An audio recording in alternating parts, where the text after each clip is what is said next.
En ce qui me concerne, j'écris mon histoire avec le sang de Jésus.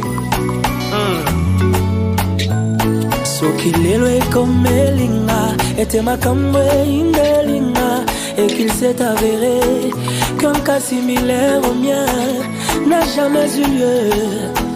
Même pas dans la Bible je n'y ai trouvé à qui me référer pour mon cas. Oh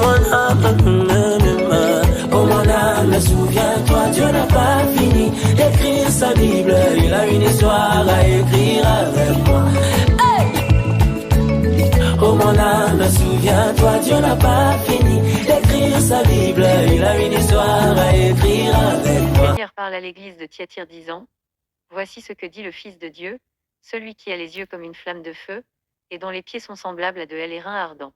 Mais ce que j'y ai contre toi, c'est que tu laisses la femme Jézabel, qui se dit prophétesse, enseigner et séduire mes serviteurs, pour qu'ils se livrent à elle impudicité et qu'ils mangent des viandes sacrifiées aux idoles. Apocalypse 2-20.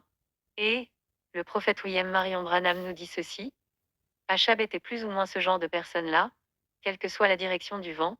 Achab faisait voile dans cette direction-là, que ce soit de ce côté-ci ou de ce côté-là. Il s'était retrouvé dans un beau micmac à cause de son mariage avec une petite femme, qui était une petite princesse, une fille de roi, une Jézabel, très jolie, d'apparence extérieure, une très belle femme, mais dans son cœur, elle était méchante, elle était aussi une idolâtre, et c'est à cause d'elle que tout Israël sombre dans l'impudicité et l'idolâtrie. Et la Bible nous dit ceci, Apocalypse 17h de C, et avec elle que les rois de la terre se sont livrés à elle impudicité, et c'est du vin de son impudicité que les habitants de la terre se sont enivrés. Isabelle, princesse d'origine sidonienne et femme d'Achab. Jézabel était une grande adoratrice de Baal, le dieu de la pluie.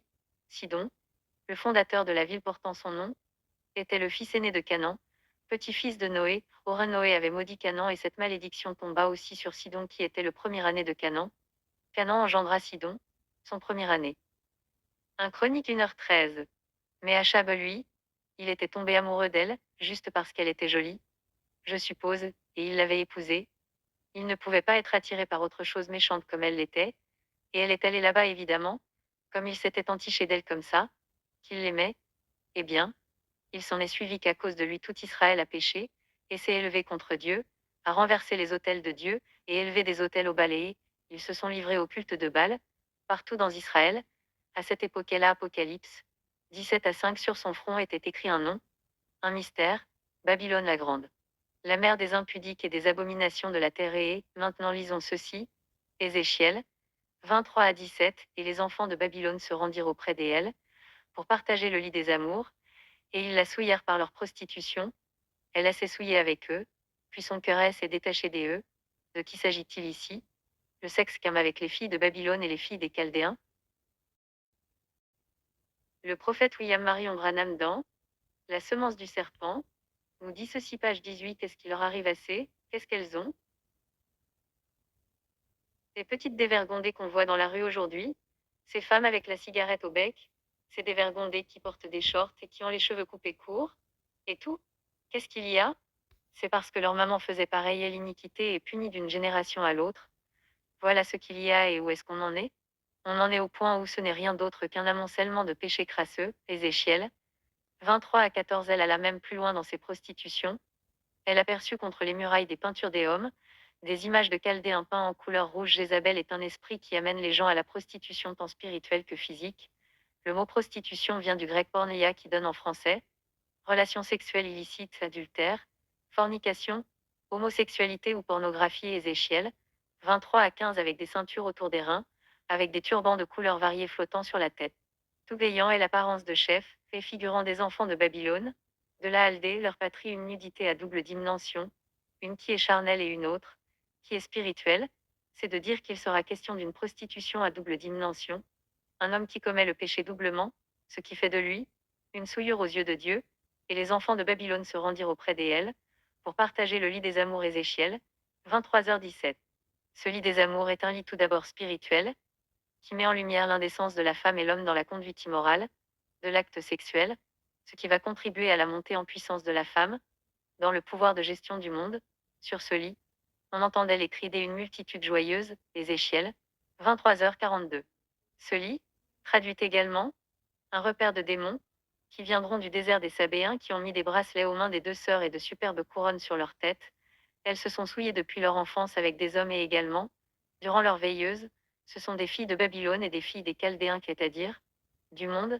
Voici la définition du monde, qui sera au temps de la fin.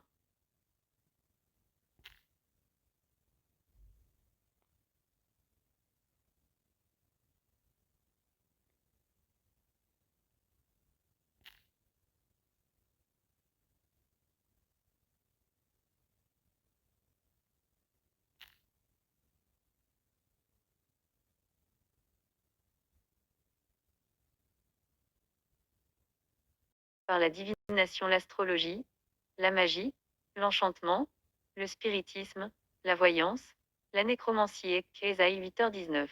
C'est pourquoi, Deutéronome 18h9-14 nous avertit en ces termes: lorsque tu seras entré dans le pays que l'Éternel, ton Dieu, te donne, tu n'apprendras point à imiter les abominations de ces nations-là, qu'on ne trouve chez toi personne qui fasse passer son fils ou sa fille par le feu, personne qui exerce le métier de devin, d'astrologue, d'augure, de magicien, d'enchanteur, personne qui consulte ceux qui évoquent les esprits ou disent la bonne aventure, personne qui interroge les morts, car quiconque fait ces choses est en abomination à l'Éternel, et c'est à cause de ces abominations que l'Éternel, ton Dieu, va chasser ces nations devant toi.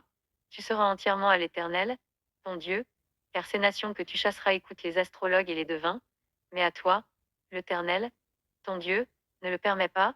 Ces pratiques idolâtres étaient largement répandues au sein des nations païennes et Dieu avait formellement interdit aux Hébreux de les imiter.